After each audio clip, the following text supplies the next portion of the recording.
Allora abbiamo anche i collegamenti ovviamente da Verona, da Padova, da Belluno in particolare. La politica a 360 gradi, dallo spoglio delle schede ai primi exit poll, la voce dei partiti e quella della gente raccolta sul territorio e poi in studio l'analisi del voto con i principali esponenti della politica veneta. La lunga maratona elettorale di Antenna 3 ha fatto il pieno di ascolti ieri, posizionandosi ancora una volta al primo posto tra le televisioni locali del Veneto.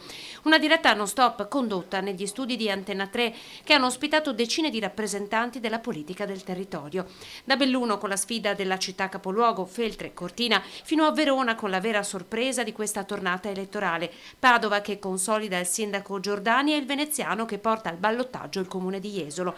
Il punto tra conferme e volti nuovi, la necessità di interpretare i dati sull'affluenza mai così bassi, sempre con un filo diretto con i telespettatori grazie ai messaggi ricevuti e mandati in onda.